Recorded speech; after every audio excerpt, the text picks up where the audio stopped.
Well, I usually have a notebook back. It is 9 o'clock, March the 30th, 2020, and the Commissioners Court of Kerr County is now in session.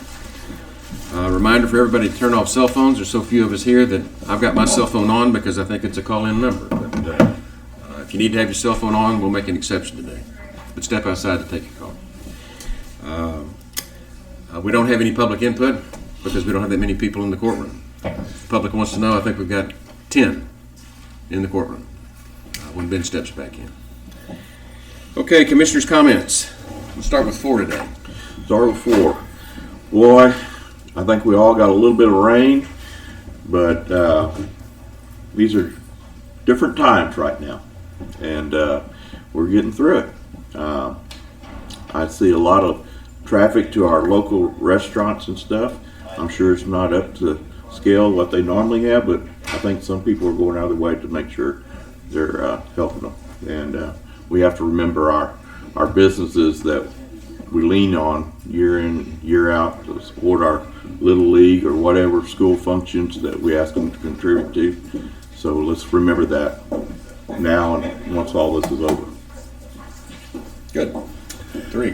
Basically the same thing. It's difficult times. I appreciate everyone's cooperation, which I think we've had really good cooperation in the community. People just need to be safe, think about things, carry on life as much as you can, but be very careful. I think the president said it the other day very well, and even though in some of his doctors that even though Kerr County has no reported cases of COVID-19, it will, and it will probably explode. Okay, we'll probably have a lot, and perhaps we won't. But I think everybody's doing a very good job of doing everything that they can to keep our community safe and keep their own homes safe. So things seem to, people are accommodating. It's not unlike Second World War. Everybody pitched in and made sacrifices, and that's what everybody's having to do now. And this too will pass. And with that, I pass. I have nothing to add. I'll share a couple of things countywide. First of all, everybody needs to know, I think this is very important, that we do have a leadership team for the Joint Emergency Operations Center. And we did have a press conference on Friday. I know some people were unable to see it, but the mayor, the city, the county, Peterson Regional Medical Center, who has stepped up big time, and I have some handouts that they've sent over this morning for everybody. Schreiner University and KISD. And we are meeting regularly. We are talking almost daily. The mayor and I seem to be exchanging some sort of communication almost hourly sometimes. But we're staying on top of everything. The other thing I would share countywide is I've received a lot of requests to go ahead and issue a shelter-in-place or stay-at-home order. It's running about 50-50. About 50% of the people are very adamant that we need to do it. About 50% of the people are very adamant that we shouldn't do it until we have the first positive COVID-19 case. That input is pretty evenly divided between the more affluent neighborhoods who want to shut down because they have their benefits and are not dependent on earning a wage, and then the more blue-collar neighborhoods who are still trying to keep their businesses going. And that's just what it is. The mayor and I on Friday left it where it is right now. Same thing as voluntary stay at home. And we visit about it, like I said, all the time. And so we're on top of that. I think that's probably the only thing I have to share countywide, but we are ever vigilant, and we'll be talking more about it this week. And you do have a PR, a public notice, every Thursday after you have your meeting on YouTube? Do you do? I've been doing that. I'm probably going to be doing it more than that. Okay. What I do on Thursdays after our meeting is we're very careful not to share confidential information that we hear from the other partners, the other stakeholders in this, because They have sensitive issues too. But we do share very confidentially and candidly with one another in those meetings. The part that I share is the part as to the county. So, but that's every Thursday afternoon. Every Thursday, probably midday. Okay. So just to let the public know that they can get an update every week from you. Yes, and I'm probably doing one tomorrow. Okay. See where we are. At this point, I think probably it's not out of line to have 2 or maybe even 3 a week. And will they know when those are going to be on the website? Can they find that on the county website? I'd have to ask IT how they do that. I don't know. Okay. Okay. They're YouTube, and I know they get posted, and they're usually up within about 30 minutes to an hour after the conference. Okay. But we should have a press release about it, Yes. Yes, so people know where to go. yes. Public comment. Okay, with that, let's move on to the agenda. We've got Deb Thomas, our Emergency Management Coordinator, with us today. Item 1.1, consider, discuss, and take appropriate action regarding update, facility use, and other matters related to COVID-19. Deb Thomas. Morning, Judge. Morning, Commissioners. Wanted to fill you in again this morning on our COVID-19 monitoring. Our EOC activation level, we continue to operate at an increased level. Annex H, of course, the health and medical plan has been implemented, and we're still operating at phase 3 of that pandemic plan. The EOC is actually operating with full staff now, but we're working remotely at this time only because we're trying to honor the social distancing and staying away from each other as much as possible.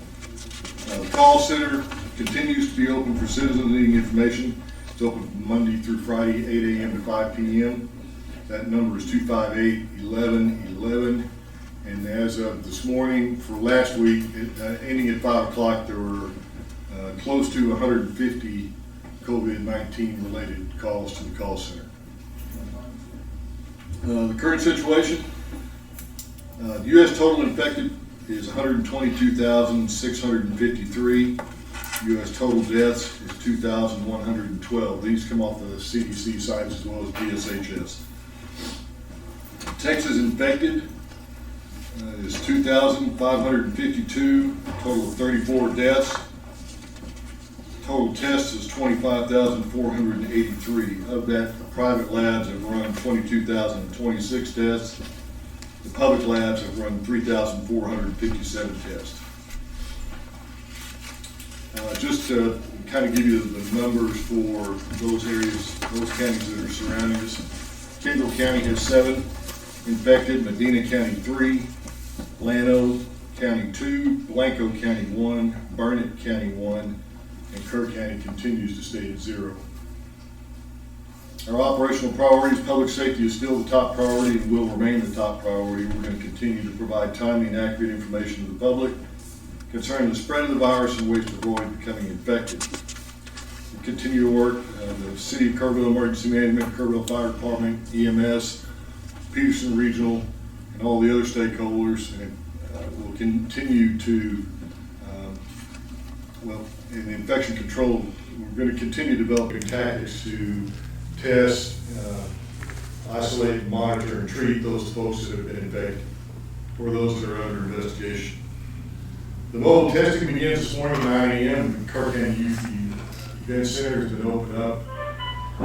It's operating with Peterson Regional has staffed it, and this time they're taking folks who have, it's by appointment only. So you either have to have one from their primary care physician or one from a urgent care center. So once again, we're trying to flatten out that curve and trying to keep the surge from going to the hospital and also from surging at urgent care. Our public education and outreach, we still have these line at Peterson Regional for talking with a nurse. That's 896-4200, extension 1. That's for those folks who believe they are sick or ill or may have been exposed to the virus. Kerr County EOC is manned, and we still have our, like I said, our information line at 258-1111 open. And folks can call that line to get notice about local events that have been canceled, closed offices, schools, etc. Also about alternate means for accessing the local offices. The city and the county websites continue to be updated to include links to Peterson Regional Center, the CDC, the Department of State Health Services, and I believe there's also some information this morning posted on there about the mobile testing being done at the Youth Event Center. I'm sorry, not testing, mobile screening.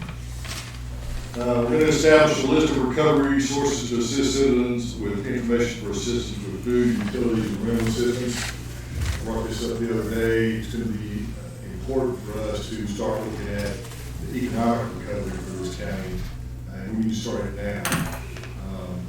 It's going to take a while to get it set up. We need lists of resources for those types of things where folks can get assistance with food, rent, and utilities.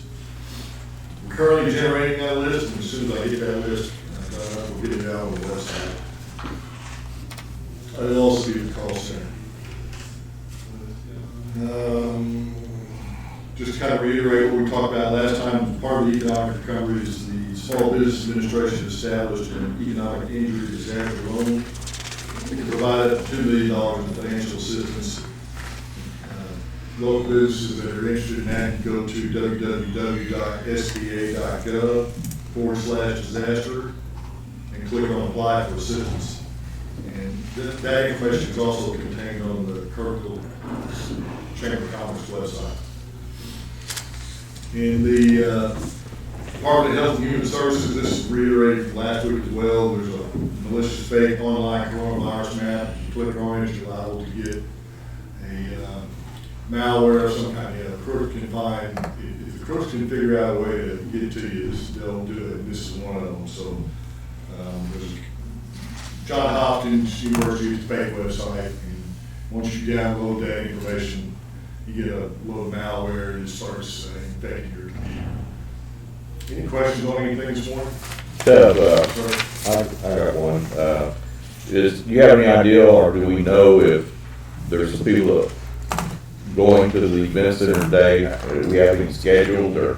They're scheduled, my understanding is Peterson Regional is scheduling those folks in 15-minute intervals. Okay, but we don't know how many are set for today, or? No, sir, I don't Okay. have that number. It's going to run from 9 a.m. to 3:30 p.m. every day, 7 days a week. It looks like we start to exceed the capacity to run. We'll open 2 lanes, and then we can, if that doesn't work, then we'll extend the hours. Gotcha. Doug, would you clarify so everybody understands the difference? You use the term screening and then tests, so let everybody know what the difference Okay, is. so the screening, the difference, and that's a big issue between, as far as understanding about the virus. You have to be screened first in order to be tested. So what happens is when you go see your primary care physician, you go to urgent care, or you go to the youth event center, you will be screened first, meaning what they are going to do is they're going to eliminate any one of a number of upper respiratory viruses or infections that you may have before you're actually testing. That's what Corey Edmondson and I refer to as the rule-out screening, to rule out normal illnesses. Right. That's the first screening. Right. So once all those other viruses and upper respiratory diseases have been ruled out, then you're eligible for COVID-19 testing. And that testing involves taking a nasal swab, a nasal sample, and sending it off either to a Department of State Health Services lab or a private lab. Do they do that at the event center? No, They will be. they do the swabbing, That's what I'm saying, the They'll do swabbing. the swabbing. They do the swabbing. but not And the they send testing. it off to the lab, yes. So even, just for clarification, even to have an appointment at the youth event center, you have to have a doctor's authorization to do that, correct? Is that an appointment? Or a doctor's order, or an appointment with the urgent care clinic. Okay, okay. And then you go, so you don't even get, so you've essentially been screened by the doctor, but then you go out there and get another screening to make sure, and then a swabbing if necessary, then they send the swab sample to San Antonio. I don't think the urgent care or the primary care physicians are doing the actual screening. I think they're taking up the appointments. If if you say you have an upper respiratory infection, They they're just making get, the appointment and sending you to the youth okay, event gotcha. Okay. After last week, I'm kind of up to speed on this one.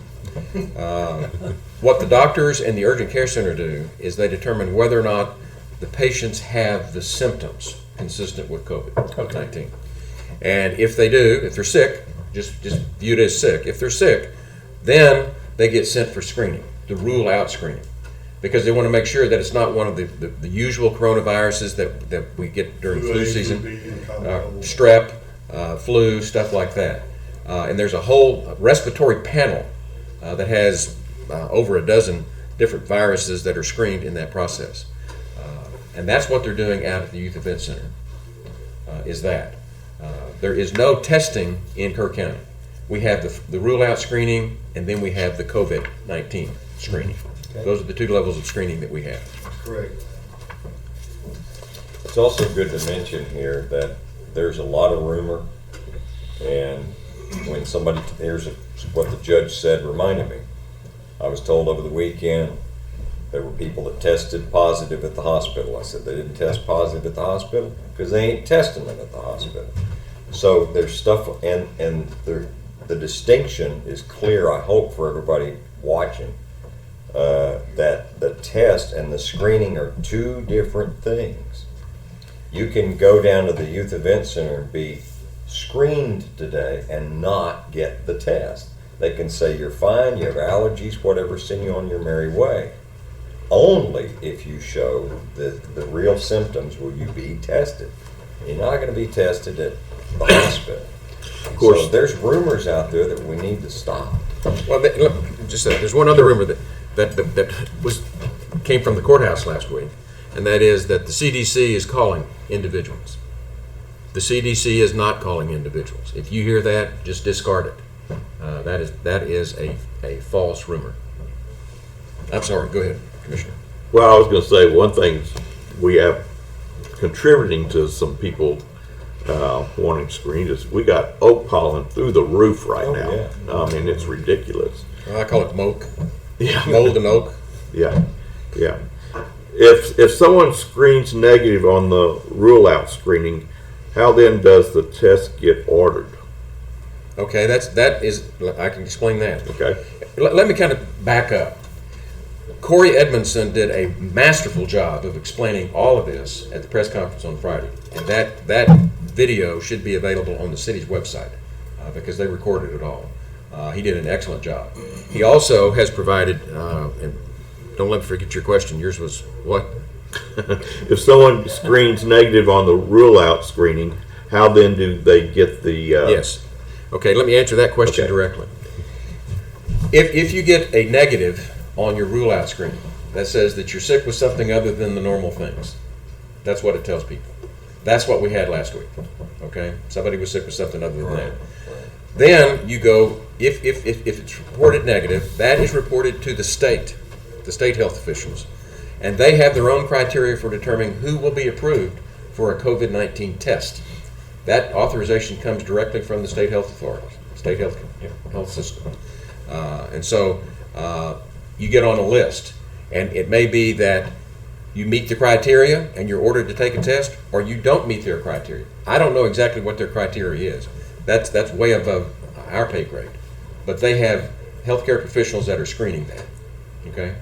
And if they approve you, then you get on the list here to be screened for COVID-19. That's the swab up the nose. And that gets sent to the testing facility. And while we're talking about testing facilities, let me also add, and Dub, you can help me with this. If it goes to a state lab, a public state lab, test results usually come back in 24 to 48 hours. If it goes to a private lab, because of the volume of testing that they're doing, the limited resources they may have, it may take days. And I've heard as long as 6, sometimes even 8 days to get the test results back. Just so that everybody knows, if you get tested, it may take a few days before you know. Now, one of the things that, and again, I cannot praise Peterson enough. They have been really, really good. As I was learning all of this last week, I was working with Corey Edmondson, Dr. Mac Blanton, and Pam Burton, the infectious disease nurse. as they explained it all to me, I asked them if they would put it in writing. Just reduce all of this, the stuff that I learned last week, if they could put it in writing. And I received it this morning. And it will be, copies will be made available to everybody, be put on the website. It will be distributed to department heads and elected officials, so that the first one that he sent is what to do if you're exposed, and how we monitor and how we isolate. And it gives you, it's not, one of the things I was listening to last week was if you were exposed, then your spouse was quarantined, and anybody your spouse was exposed to, they were quarantined. Wrong. That's not what you do. But it's all spelled out right here to be in black and white, and it'll be on the website. He also sent us one from the CDC website with what to do if you're sick. So there's one if you get exposed and one if you're sick. And again, I strongly recommend everybody please go watch that video of Corey Edmondson's presentation. And these will be available. And we're getting better educated, and information at this point, accurate information, is very helpful. So that's kind of where we are with that. And just a comment, 2 comments actually. One, if you are sick, follow the rules exactly and stay home. I mean, that's when you really need to self-quarantine. And that's one of the things that, I mean, and it may take some time before you're diagnosed, positive. Either way, but if you're sick, stay home, period. It's a critical thing to keep it from spreading, and any other virus from spreading. I mean, it's practice, I think, that we've gotten in a habit of it's so important to get to work, so important to get to school, for various reasons, that people go places when they shouldn't. If you're sick, stay home. And the other thing is, I just want to compliment the judge. I mean, this is more for the public. I think everyone on the court knows. The judge spends virtually, I don't know how many hours a day, probably 8, 10, 12 hours a day on this. He is on continuous calls with Peterson Regional Mayor, like he said, and I think that we're very fortunate to have the dedication he's shown. It's an unbelievable amount of time he's putting into this, and I think the community needs to be aware of that. Dub, when someone goes to the event center to be screened, okay, why don't you elaborate a little bit what the process is? They stay in their car, as I understand it, drive through the ag barn, okay, and through the show barn, so they don't have to get out. The staff comes to the car, does whatever they do. Why don't you just explain that, if you will? So you'll come into the youth event center off of Highway 27, and you'll turn in, and basically it's just the same setup as we had for the flu clinic every year, with the exception of now you drive into the barn rather than straight on through. And there will be a deputy there. We'll have a deputy there. There are numerous RNs and PAs there from Peterson Regional. You'll drive into the barn, and they'll they'll direct you from there where to stop, and start the screening process there. So the patient, quote, patient stays in their vehicle. Stays in their vehicle. Okay. They'll be lined up according to their appointment time. Sure. Okay. They'll proceed in one at a time. The medical, that is full clinic over there.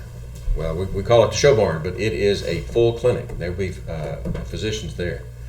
The healthcare personnel will be out in full PPE, personal protective equipment. They're going to be in the suits. People will stay in their cars. They will be swabbed. The window will be put back up. If they need to see a physician or a healthcare provider, they will be there at the time. This is full service. Good deal. So, People we should be praying for. absolutely. All of them. And this is all to keep the pressure off of urgent care and Peterson Regional's emergency department. It is actually an extension, an outreach clinic for the urgent care clinic. That's what it is. Okay. In fact, I think they've named it that, the Peterson Outreach Clinic. So. Good. Thank you. A few other things I'd like to clarify. Let's say clarify. Dub's doing a great job. Dub and I talk quite a bit these days. We talk a lot more than we ever have before. I can tell you that. There were a couple of counties that were left off the count. Bandera County still has 0 positives, and Gillespie County still has 0 positives. I did have the opportunity this weekend to visit with Judge Schuhart in Medina County. I was with him 2 weeks ago at the mental health and MHDD meeting when they got their first diagnosis. And that was a pretty rough one. The lady had traveled to the Philippines and back through Japan. It was travel related. She was seen at the emergency room in San Antonio. Went through a rough patch, was actually on a ventilator for a while. She is home and doing very well. The other couple that was exposed, to make up the three, it was an exposed. They were exposed to somebody that had that had COVID-19. They've been treated. They are what they call self-isolate. We don't use these terms correctly. I'm learning how to use them. But they've been sent home and they are self-isolated. They're not even quarantined. They just are staying home and are being monitored that way.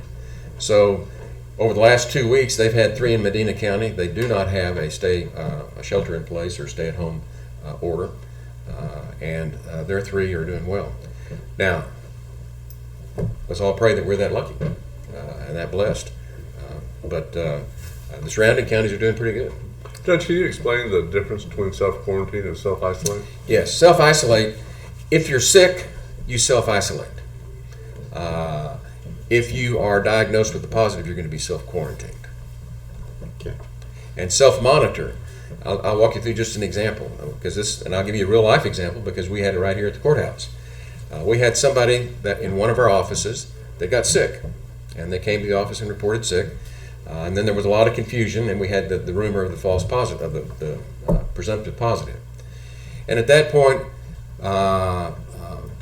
people thought that because that person was exposed, a number of things happened. The first thing that happens is, and properly so, is everybody that's exposed to the person that has the positive needs to self-isolate. And their spouses self-monitor. And what that means is that they check signs and symptoms twice a day. Temperature, sneezing, coughing, tightness, in your chest or whatever, which might be anxiety these days. I've had a couple of those moments. But just saying, if one or the other, the person exposed or their spouse, becomes symptomatic, meaning they start getting sick with the sneezing, the coughing, the typical, and running a temperature. And temperature is one of the best indications. The infectious disease nurse at the hospital, Pam Burton, is doing a wonderful job, educated me. If they test everybody every day at that hospital, and if their temperature is 100.4, they go home. And so that's kind of what we're looking at, is the 100.4. Wow. I'm not a doctor to tell you why that's what it is, but when they tell me, I listen. And then if you get sick, you get tested. You get screened, rule out screening, COVID-19 screening, and the test. If you test positive, you self-quarantine. Okay. I got one more question for Doug. Doug, will other counties be able to go through our facilities if they have doctors? Right now, it's just Kerr County. Just Kerr County? Kerr County residents, yes, sir. Okay, just wondering. You know what other counties putting together stuff like this? I know Bayer County has one. Okay. Thank you. I'm not certain about any of the other smaller counties, Kendall, Bandera, or any of those at this time. Well, I can tell you from the stakeholders' viewpoint, I saw a comment from one of our team members, leadership team members. I think we jumped out ahead of this far better than some of our neighboring counties. I think so. We've done well. I'm very pleased and impressed with the level of cooperation that we have. And having this drive-through facility, which the county's made available, I think is a big step. Just this is not with the COVID-19, but just emergency planning.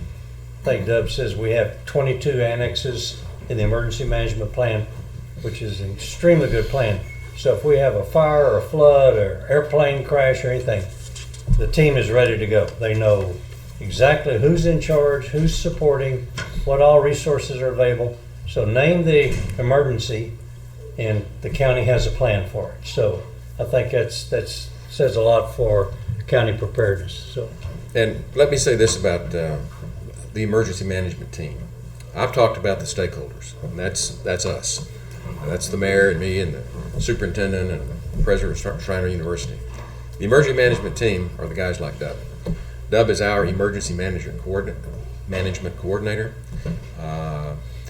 Jeremy Hughes is, and that's Jeremy with 2 R's, by the way. I learned that. Call him Gump if you know it. Yeah, there. But is the emergency management coordinator for the city. We've got Chief Danny Smith for the Kerrville Fire Department, and Eric Maloney, EMS.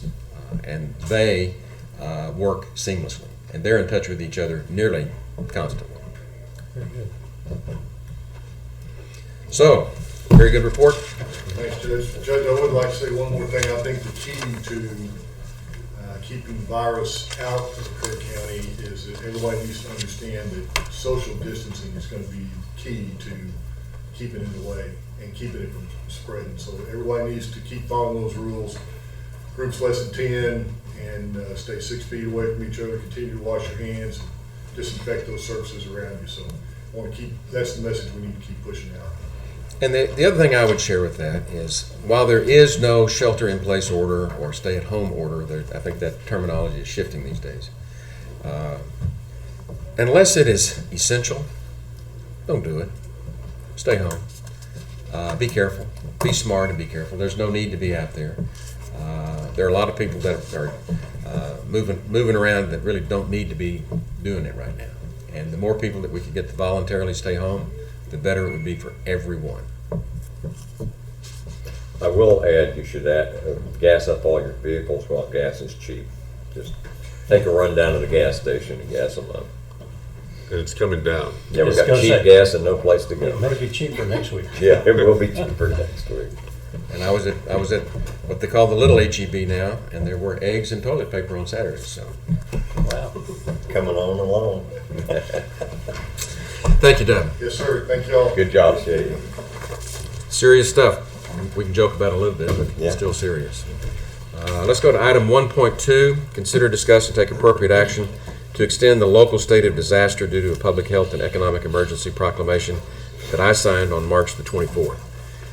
I have the power to declare the disaster, but the county commissioner's court has to renew that on a weekly basis or it expires. It's only good for 7 days. So, the floor is open for what y'all want to do with it. I move to renew it. I'll second that and give an example why. In a minute, next agenda item. That's for 7 more days. 7 more days. The language, I believe, in the order that you have, it says until I know. terminated. I'm going to put it on the agenda every 7 days. This court's going to revisit the issue. We Right. need to talk about it. Good. Yeah. The folks need to hear about it. So, motion made by Commissioner Harris, seconded by Commissioner Moser to extend the local state of emergency. Is there any other discussion?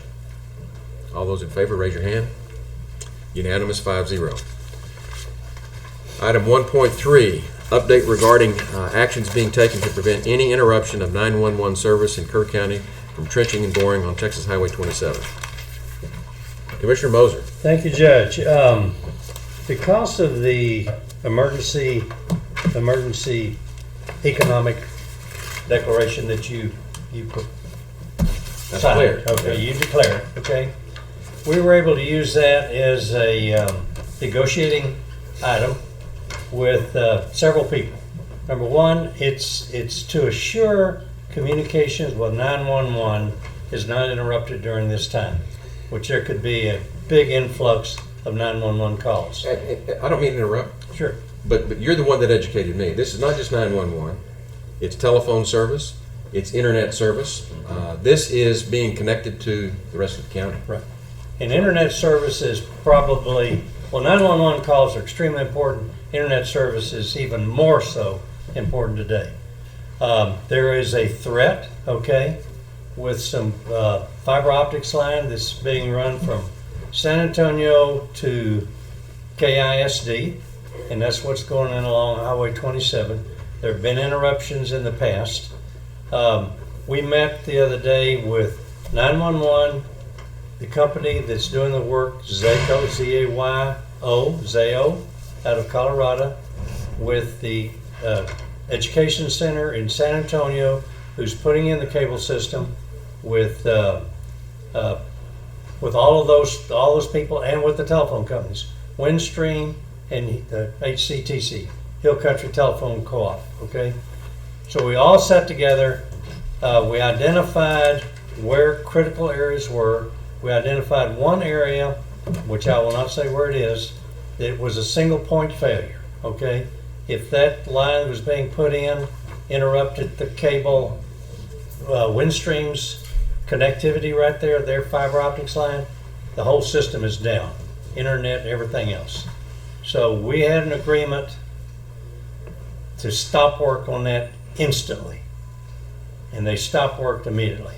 When they go back to that area which is critical, they will go back with JAYO is the company, and Windstream to identify exactly where it is to make sure they do not have any penetrations.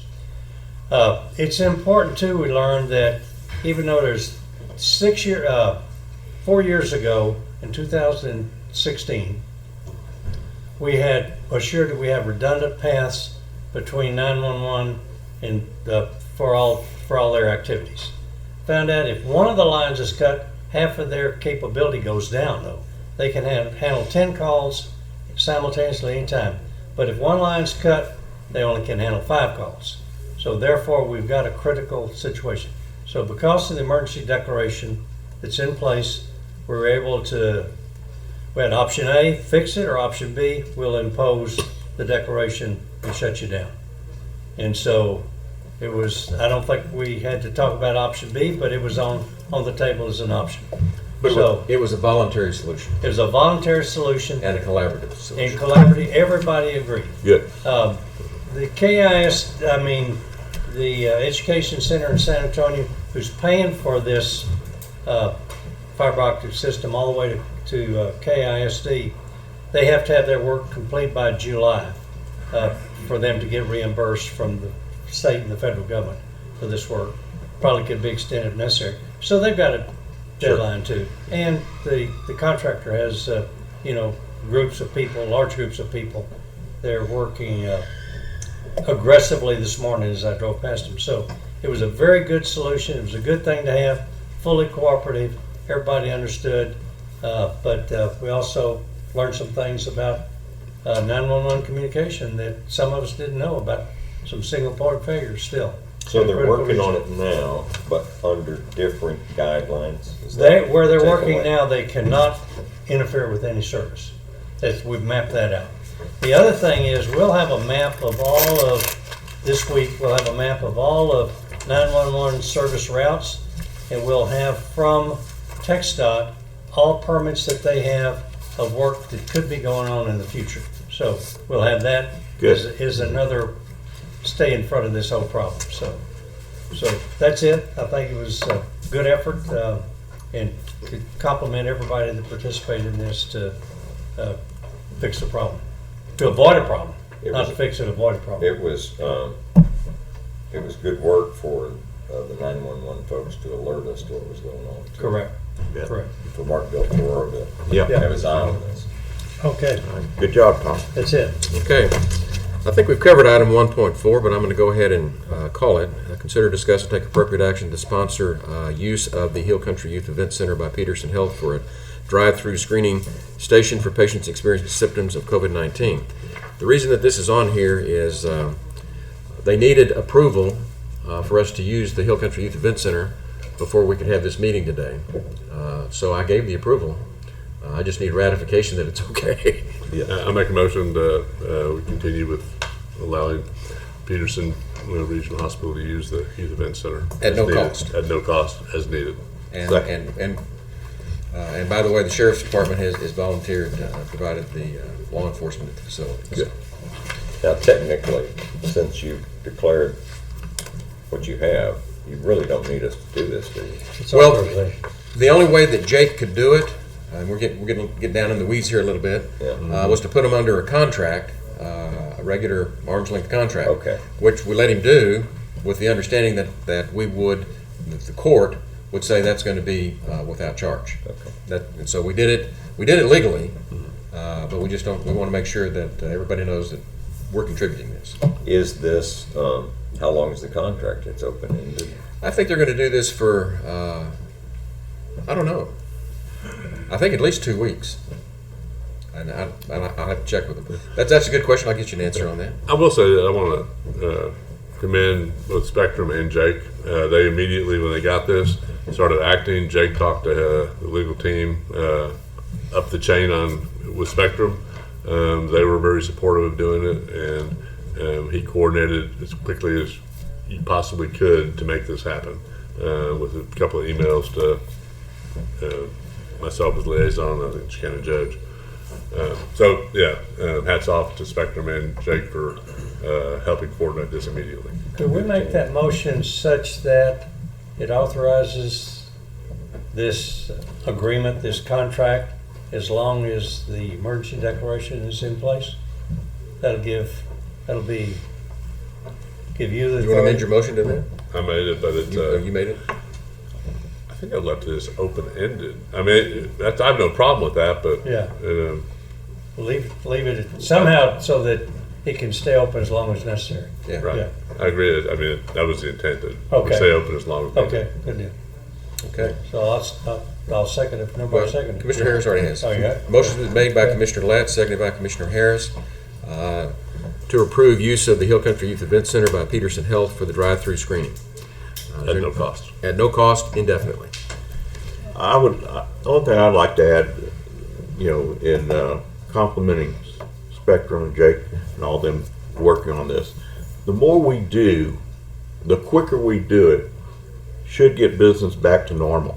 I mean, that's the goal, to get through all this, and hopefully we'll stay at zero and get back to normal. So that's all I got. Okay, any other discussion?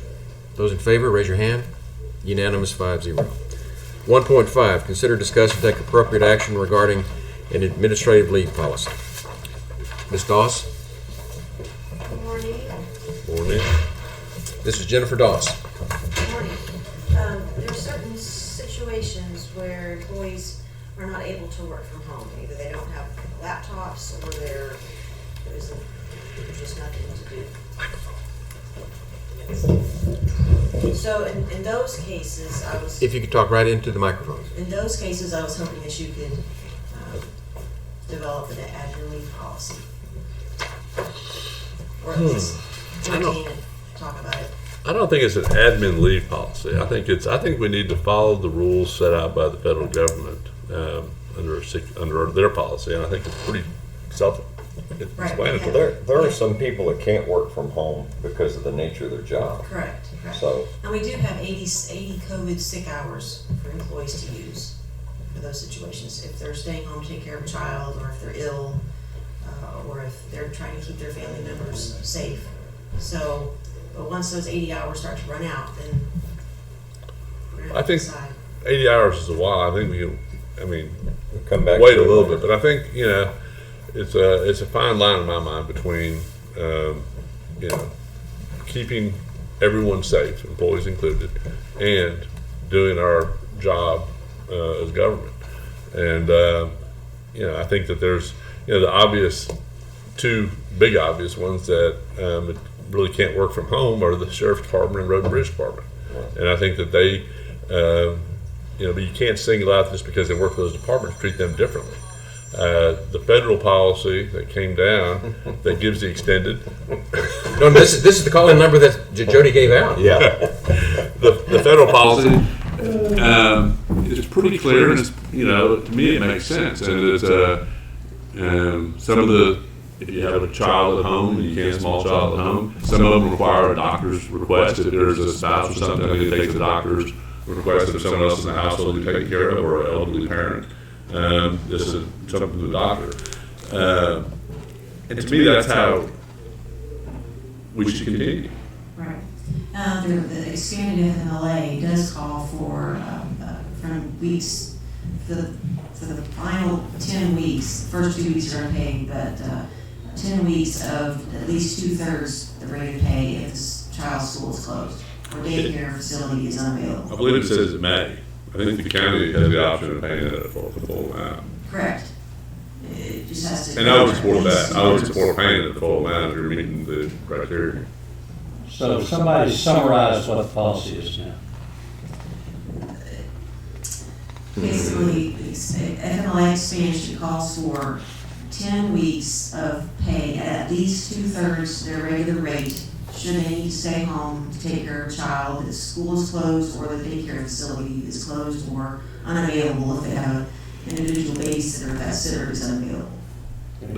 And if there's a medical reason by a doctor that they should, they're in an extreme high-risk case, take a doctor's fees and they should stay home. Okay. And an example of that would be someone who's been under cancer care. And the doctor, and because of that, their immune deficiency levels a little bit lower, all it takes is their doctor to say this employee is high risk and needs to stay home. Okay. Or the spouse or a family member, I think, is in that same category. But So that's up to federal guidelines, up to 80% of pay? Up to But what 2/3. is, 2/3, excuse me. And I have So, talked to other counties who are paying 100%. and so what is our county? So what are we saying? 100%? I think 100%. Okay, so we have to take action on that? Well, I'd like to back up and kind of start at square one. Let's talk about the safety net that we have available for our employees. We start off with sick leave, right? Correct. How much sick leave does everybody have? I think 10 days a year. 10 days a year, and it accumulates, right? Correct. And so, worst case is, if they have to use sick leave, they're gonna get their paycheck, right?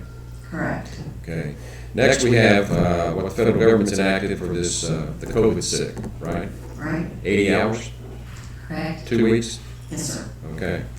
And then we have FMLA, that's 10 weeks, at a minimum of 2/3 pay, right? That's 12 weeks, so the first 2 weeks go unpaid, but you could apply the 2 weeks of the sick towards the first 2 weeks of the, And that's not even counting the vacation that they're gonna get, right? Correct. Vacation pay.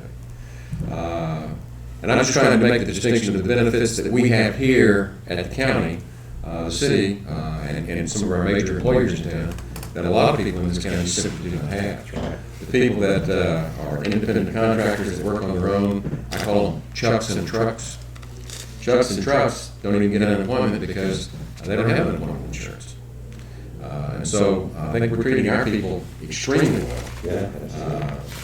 so would your policy be that if the courthouse is closed, and elected officials in the department heads send their employees home, and they've exhausted their 80 hours of COVID sick, that they need to use their own personal leave time?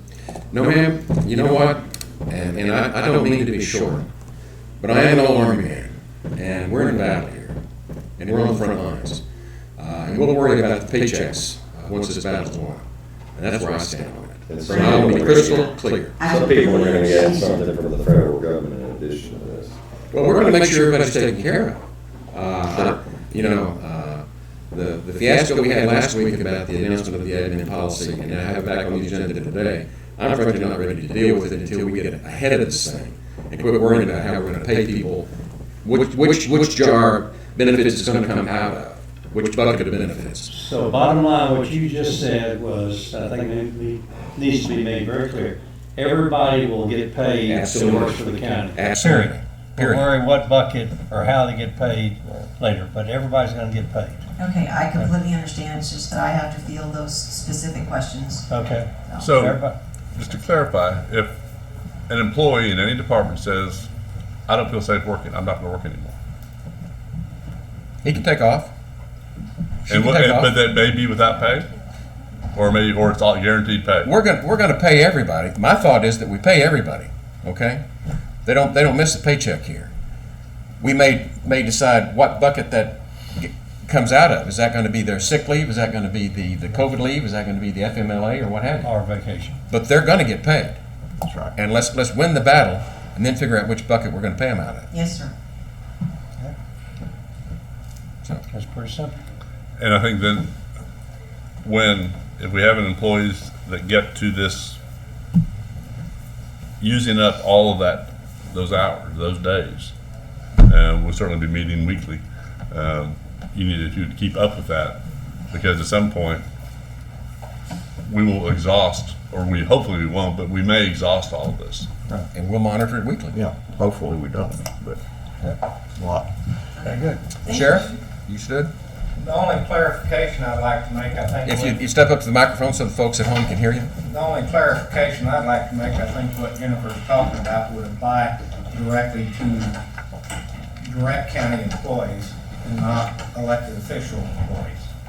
The elected officials employees get their benefits from the county. They actually work kind of for that elected official. There are several attorney general opinions which I've given to the judge and to the county attorney in regards to that. The elected official, whether we like it or not through state law, has the authority, whether it's inclement weather, whether it's public health, to send their employees home, and those employees get full pay. Yeah. Period. Doesn't matter whether you have sick leave, doesn't matter whether you have vacation or anything else. If it's for the public health, if they can, say that, and they can still do the essential duties of their job, then they can send that employee home. And they can rotate employees or do whatever. Now, the caveat to that is, come budget time, the commissioner's court, who has no authority over that first part of it, does have authority over the budget, and if they see that the elected official can operate and complete their essential duties with that half staff, then come budget time, the commissioner's court has the authority to cut that budget by that number of employees. But in regards to the administrative leave, we're sending an employee home. I promise you, I'm not sending anybody home. The sheriff's office, we're shorthanded and need all the help we got. But the elected official, it's totally different than the city or regular employees. The elected official has the authority to send their employees home at full pay because that's what the budget approved when the budget was approved. Okay, they approved those salaries. They can't be changed. Actually, and it's to help with Jennifer, and I'm not going to argue on that point though, but we do not have an admin leave policy in Kerr County, period. I mean, you may send someone home. How do you suggest those people be coded for a payroll? Well, the only thing I got to say is codes can be added into that payroll, okay? And there is an admin code in there, I believe, and you can code it as admin code. But when it comes to the elected official, that's exactly what it is. And it's not a matter of this court approving it. It's just a matter of the elected official, engaging it. That's elected officials, but not department. That's elected official. That's not road and bridge. It's not maintenance. It's not, your other divisions. It's all runs under the elected official, which is most of the county employees. Well, bottom line is what the judge said. Everybody works in Kerr County gets paid. Now, we have a reserve, and it's for emergencies. Right. This would qualify, I would think. On every other category, we call this an emergency. Why not payroll? Well, we have money in the budget for this. Well, it's going to. Yeah, It may. I'm saying it's better, but what I'm pointing out is that there are reserves this county holds, and people shouldn't get excited and worried about it. If worse comes to worse, that's what it's there for. To keep the lights on in the county and keep people on the payroll in worst case scenario. So not to worry. Okay. If I may, Jackie Dowdy, Kerr County Clerk, I just wanted to state for the record that I had to send people home in my office because of a self-isolation order that came through from a doctor. So I had to send people home, and some people unfortunately have to take leave without pay because they're sick or vacation. So in order to code it, that's what I have to do is send them home without pay because I don't have the authority, I guess, to use that code, admin leave, in order for Jennifer or the treasurer's office or whoever to process it properly, to code it properly. I believe we've said COVID sick is how they should be However, coded. that was effective March 23rd. I had to send people home prior to that. So that's kind of where I'm stuck right now, and that's just where I'm at. I'm just letting you know. And then as far as next week comes, we'll be fully staffed because we are behind. As to what the sheriff was saying, I mean, I need a full staff as I have had in the past. We're behind on indexing for the title companies to do their their duties as well. So I'm just, Well, that's let me emphasize Sure. that we are to focus on essential responsibilities and duties here. And the non-essentials, if we have to wait while we go through this crisis, then we'll wait. I think I've been clear about that. We're going to do essential tasks first. Well, sure, we are, but we're behind in those essential tasks because of the isolation order, the self-isolation order. Yeah. That's all I have to say. But let me, Judge, I can clarify something, and you and I talked a little bit about it last week. The federal rules came out that the FMLA could take place 15 days after the 16th. But you and I discussed that from our standpoint, we can make it take place the day, the 15th, which. I think that's the case. We haven't gotten an opinion from the county attorney, so I don't know. But it's, I believe it, well, I read the I know. order, and it says May, granted, I'm not an attorney, I understand. But to me, there's no reason why any of the county clerk's employees shouldn't get paid. Right. Right. Under COVID Everybody's sick, getting paid. under COVID sick, which is what we have said, started. I think it started last Monday, which I believe was the 20th. Correct. 23rd. And she, 23rd. 23rd. 20th. And so she had employees out the week prior, so if we could just. And then make it retroactive. How many days? One. One day? Just One one day. day. We're talking about one day? I had gone to skeleton crew for 2 days, but the employees in question lost 1 day of pay. So if we say no county employees are gonna go without pay, period, then figure out how to code it, sick leave or whatever. This is new territory. Period. They get paid. They get paid. Yeah. Well, Okay, I just nobody wanted to can lose. clarify that before I enter anything in Well, it's, that's as clear as you can get. All employees get paid. effective on a particular day. All employees get paid. Okay, COVID sick. got it. Right.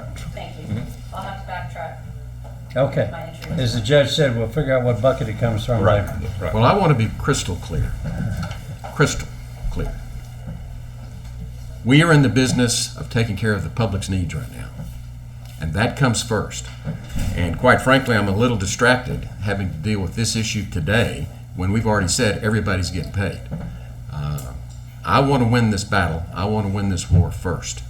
And that's where I'm coming from. And I want to be crystal clear about that. Well, I completely understand, but we have to process payroll and we want to do it correctly. So, Okay. That can always be fixed. okay. Yeah.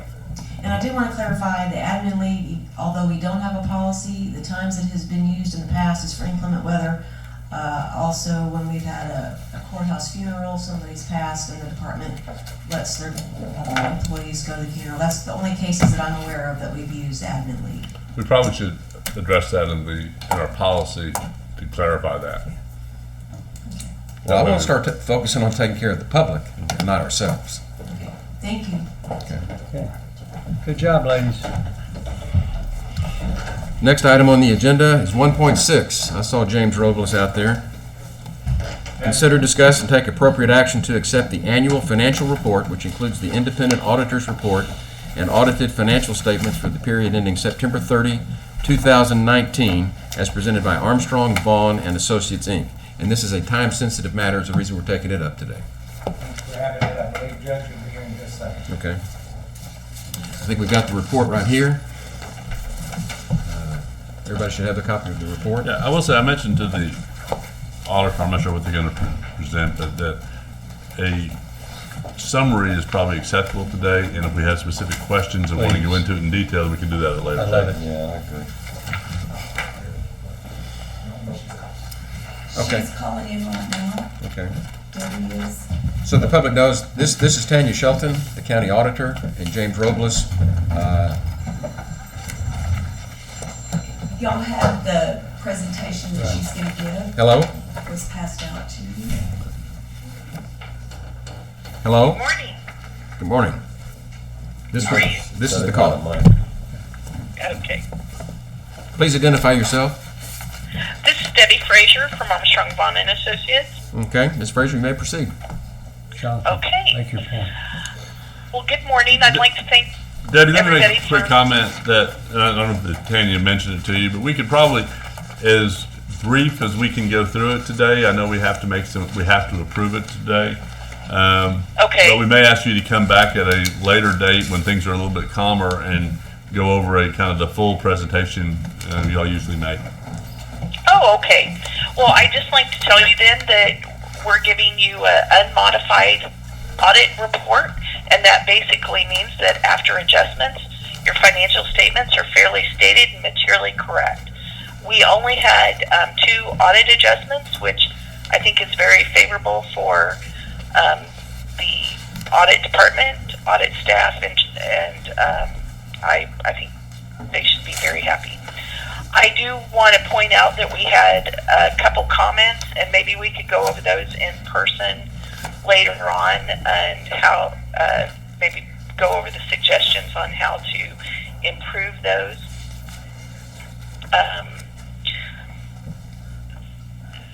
The fund financial statements, I'll just go over quickly. The unassigned fund balance that you have is $10.5 million. It basically is 9 months of your operating expenditures for the next year proposed. Your general fund budget to actual was actually very good. You stayed within your your variances were positive. I want to point out 2 things. Your net pension liability and related ratios on your governmental fund, they did go down from 93 or almost 94% to 86% in the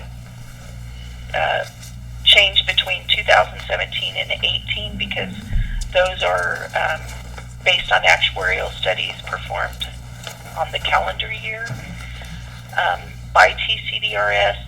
And the one change, or the one thing that kind of drove the difference, was your net investment income in 2017 was almost 7.7 million. And in 2018, because it ended on 12/31/18 and we had a drop in the market, it went to 1.1 million. So to the negative. So you had a change of 8.8 million, and that drove you from having a planned fiduciary net position of 94% to 86%. The other thing I want to point out is on note O, we have a prior period adjustment. We did go back and decide to, with Tanya, to put the Center Point assets on the books until the debt is paid off. And then you'll donate it to Kendall County Water Control and Improvement. Although they will take over the maintenance and operations within 60 days of completion of the phase of the project. That's all I'll go over unless you have any questions. Ms. Fraser, one thing that would be helpful, could you, we are videotaping this, and so the public is going to see what we're talking about. Could you explain again the time sensitivity of why we needed to act on this today, so they understand we needed to get this done? Well, actually, you have a disclosure footnotes that are required by your bonding agent, and so they could have gone with the draft, but it's much more favorable to go with the full audit. So we just we were already scheduled and wanted to at least get the full audit put into the disclosure and fulfill those requirements. But this was because of an important financial consideration to get it approved this way? Yes, sir. Okay, thank you. And I would be very happy to come back and present once this is all over. And we'll do that, and actually look forward to the day when we're not as stressed. We can talk about this in a little bit better environment. But I'll make a motion that we accept the annual audit from Armstrong, Barn and Associates. Second. Motion's been made by Commissioner Letts, seconded by Commissioner Ballou to approve the audit as presented. Is there any further discussion? Those in favor, raise your hand. Unanimous, 5-0. Thank you very much, Ms. Fraser. Thank you. Have a good day. You too. Can we take a break? Is it time yet? Okay, let's take about a 5-minute recess. Court will come back to order. The next item on the agenda, I believe, is item 1.7, consider, discuss, and take appropriate action to postpone the Memorial Day event. Marty Mistrata. Try to speak Good morning. loud enough. Microphone's right there, just speak Yes. right into it. Okay. Basically, we were going to ask the court guidance as to how to proceed for Memorial Day. I know President Trump just put the social distancing guidelines till April 30th, given that a lot of our folks that attend are elderly, and then the kiddos help out and they're out of school for the rest of the year. We're kind of trying to figure out who would actually participate, or if we should continue trying to make a plan to move forward with it. Is this a decision we need to make today? No, sir. We just wanted everyone to know, or just kind of think about it, because it is something that we're going to have to plan and get speakers and all that kind of stuff. And if we get a backlash for not having it, we want to just make sure we have a contingency plan in place. Well, we're pretty much relying on your advice on this, Well, in, yes, in sir. terms of your event. Yes, sir. Well, just given the age of the folks that would be, I don't know, involved in this, it is kind of worrisome for us. That's why we're not seeing veterans currently, because most of them are of that age. But now everybody's kind of affected by this. Now, careful, I resemble that remark. Oh, it makes this very possible. We were basically going to wait until to have a final answer around April, because if this thing is still kind of going and prevalent, we'll just have to do a plan. So bottom line, this is a heads up, okay, it may Yeah. change. Well, April is Wednesday. Let me finish. April the 30th, April the 30th. I can see you Marty- putting it on hold for the time being until we know where we're going to be. April 30th, Marty and Jen will come back and make a recommendation for the May 26th thing. And that's plenty of time for them to organize it if they decide to go April the 30th or to cancel April 30th. But we understand and we appreciate your concern and bringing it to our Yes, attention. sir. When it's, Thank you, Marty. Thank you for the update. Item 1.8, consider, discuss, and take appropriate action to ratify and confirm suspending use of the recycling trailers until further notice. And what we discovered last week from our YouTube review is we talked about it, we agreed to it, but we didn't vote. So Yeah, we need to ratify what we did. Yeah. Okay. So I So- guess it's the motion has been made and it's been seconded, Yes. so we just have to vote? So we have a motion to approve it. Discontinue. Discussion. Can we have a discussion? We on have it? discussion. Is it possible, I know it's possible, is it the right thing to do, put dumpsters at the locations where No. we park? Let me finish. No. Put dumpsters at the locations where we move the trailer to? I know it costs a bit, but we could have a dumpster service, people could still keep recycling, and they don't have to put it, your people don't have to be involved with it because of the concern for the COVID-19. So I'd like to see us consider that. I will tell you this, that I probably got the most calls since it was scheduled to be in Hunt this last week, and everybody I talked to totally understood. Yes, I got those calls too. And we would expand, if you put a dumpster there, Tom, you're gonna expand what's recyclable to mattresses and couches. So let's Well, just you not gotta go trust there. people to I do love what's them all, right. I trust most of them. Yeah, I love them all and I trust most of them, but I don't want real garbage in those. okay. Well, sound like I'm not getting a lot of support from my idea. Just reading between the lines, that is. We have checked on the prices of those recycled canisters, dumpsters, and they are $87 a month. 87, so we'd have to, and how often would they dump them? I believe that the one here at the courthouse is dumped twice a month. Okay, so anyway, that's just an idea. And to let the public know, if they want to take recycling material, they can take it to the landfill off of Loop 534 all the time. Yes, So, sir. okay. They have like 5 or 6 recycled dumpsters out there, and I believe they're not charged for that. They do, let me make it very clear, there's no charge. Anybody in the county can take it there, drive up to the window, saying you're taking it to recycle, go over to the dumpsters, dump it, and be gone. Well, you do Easy have to to do. buy your own vest now, I found out. No, you don't have to have a vest to do that. Well, I had a guy complain he had to actually purchase No. his vest. No, that's, And he wanted to call the Attorney General about it. What'd you pay for it? $2? I said, okay. but just since the public is listening, just for clarification, all you have to do is in your vehicle, drive up to the window, tell them recycle, The dumpsters are on the right. Take your recycle, dump in the dumpster, and leave. You don't No have vest. to. You don't have to have a vest. You don't have to have anything. It's open 5 days a week. It's, matter of fact, 6 days a week. So, Shane, how large are the canisters? Do you have any idea that you said $80 a month? 87. It's like the one here. I believe they're 4-yard dumpsters. It was probably cheaper for us to do that than pay maintenance employees to run it all over the county all the time. I bet so. That's something to look at. I'm telling you. Yeah, it would That's be. worth And looking at and considering. Oh my goodness. Look into that, Shane. Thank you, Look at it John. and report back to us. Okay. Yeah. We'll do. Right. Now that's per canister. So Right. you know, like, So we need 3. Or one. we could fill those. Now, where do you take the trailers? How many places?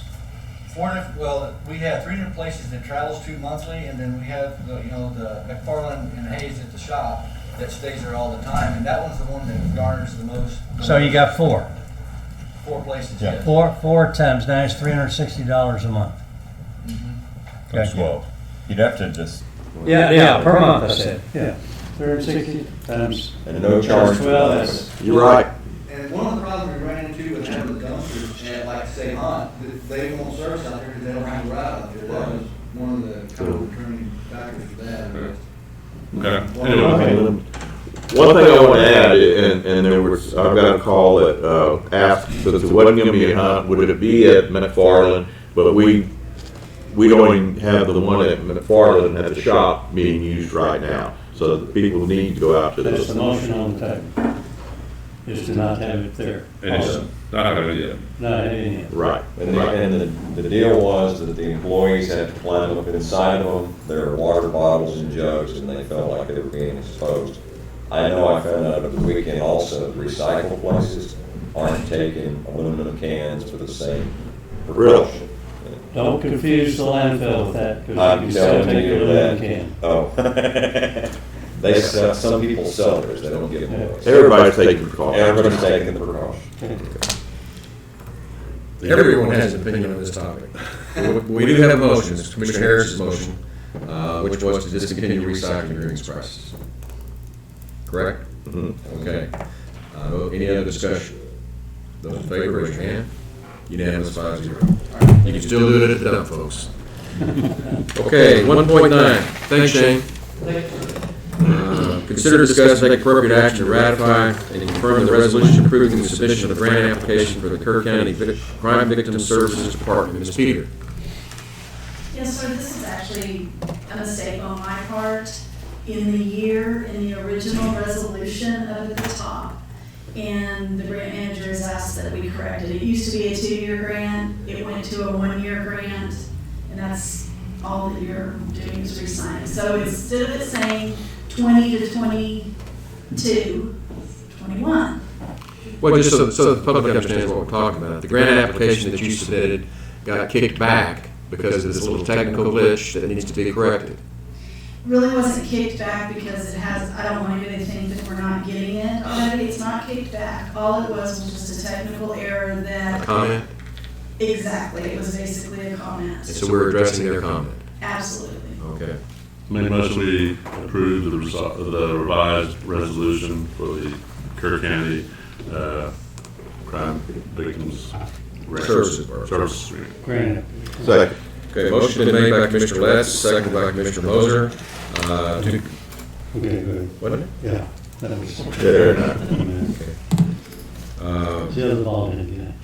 To approve the submission of the grant application for the Kerr County Victim Services Department. Any other discussion? Those in favor, raise your hand. Unanimous 5-0. Thank you, Ms. Peter. Thank you. 1.10, consider, discuss, and take appropriate action on the appraisal and sale of Kerr County Real Estate Precinct 1.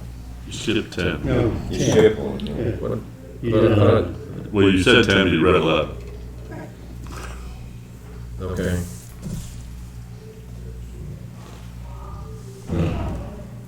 I read 10 on mine. Let's go off the new approved version. 1.10, consider, discuss, and take appropriate action to approve a change order 2 of construction contract for CDBG project 7217045 using CEDAP funding. Everybody understand that? This is just it's a change order on the Center Point East Kerr wastewater project, going through a lot of the line items and getting the budget in line with the actuals in a number of different categories. I make a motion we approve the change order. Second.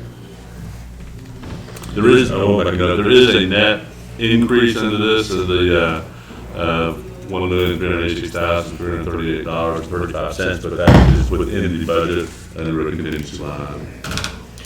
Okay. Who made the motion? And you made the second. Motion made by Commissioner Letts, seconded by Commissioner Moser, to approve the change orders to the construction contract for the wastewater line, East Virginia wastewater line. Could we, what are those acronyms stand for? Those might help people out there listening. CDAP is Community Economically Depressed Area Project. Program. Okay. And the other one is Community Development Block Grant. And CDBG is Community Development Block Grant, and CDAP is Community Economic Distressed Area Program. So to the public, welcome to our world. Okay, any other discussion? Those in favor, raise your hand. Unanimous, 5-0. 1.11, consider, discuss, and take appropriate action on the appraisal and sale of Kerr County real estate in Precinct 1. Commissioner Baloo. There's a piece of property that we have that somebody came and asked, were we interested, was the county interested in selling it? We talked about this particular piece of property in the past, and This is Ranchero Road? Yes, on Ranchero Road by Nimitz Elementary School. We'd had other people interested in it in the past, and nothing ever developed. So I knew that, we talked about selling it before.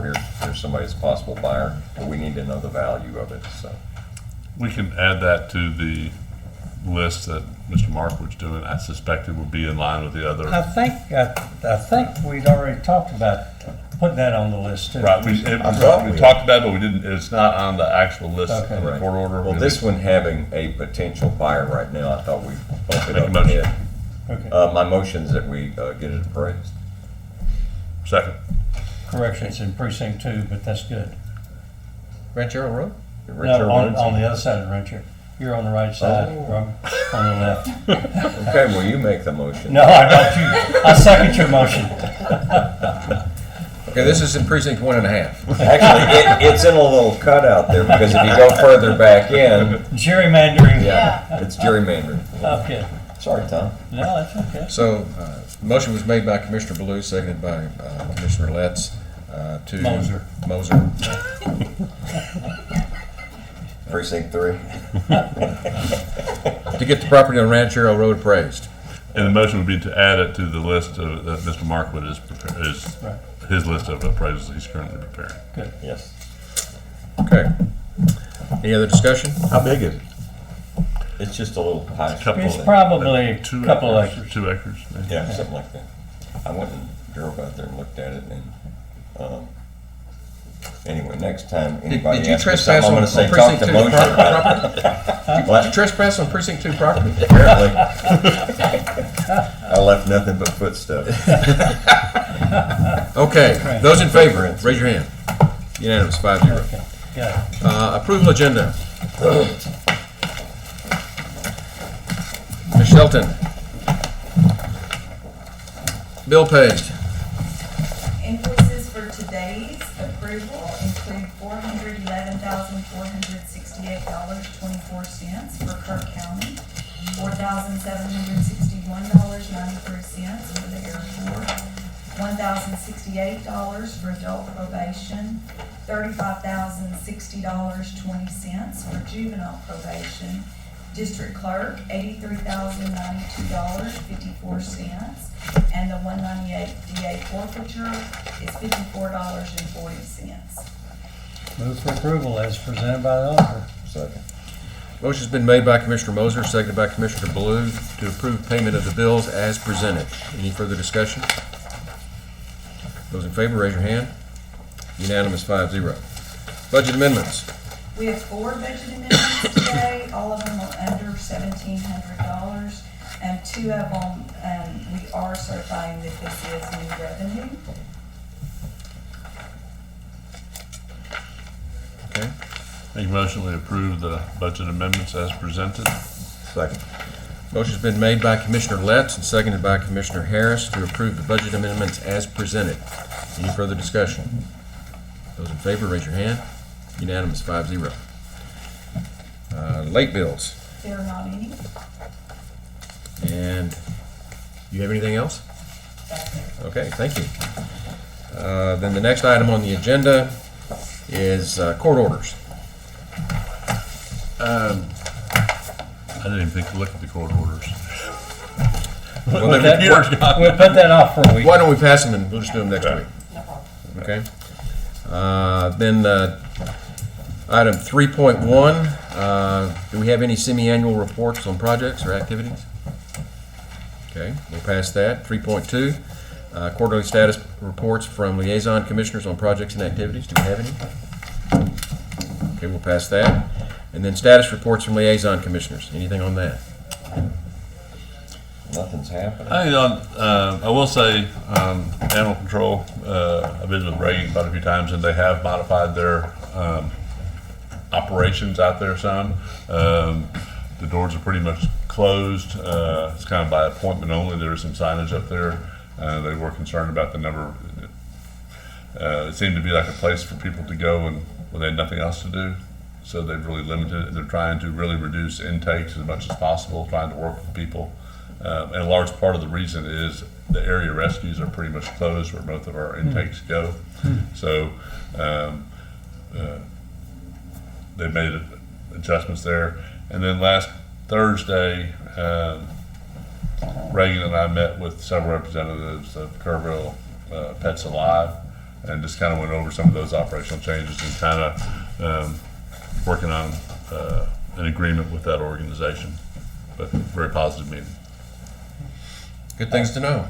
The airport board meeting has been delayed or postponed until further notice.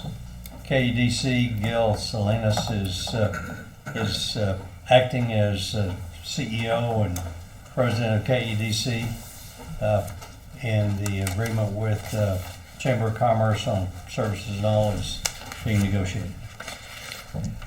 One thing I would add about the airport board is the emergency powers that the city has and that the county judge have under Chapter 418 of Texas Government Code. In order to close the airport, it takes the executive or administrator of the airport board, joint board, in order to do that. So the public knows the mayor has the power, emergency powers for the city. I have the emergency powers for the county, but the administrative executive resident board out there is the one who has the authority to close the airport board. No reason to do that right now, but I just want you to know who has the authority. So that would be a board approval of the president of the board. Right. Yeah. Right. Okay. Very good thing. Now, does TxDOT have input into that? Or, I'm sure they do. I mean, do they have an overruling input? No, that would be just between the airport board and FAA. No, I think they can close their airport if they want to. Yeah. And the rumors that I-10 is going to close are absolutely false. I haven't heard that one. Yeah. That was a joke. Do we have any other business before the court? We have no executive session, is that correct? Correct. Okay. Any other business? The court stands adjourned.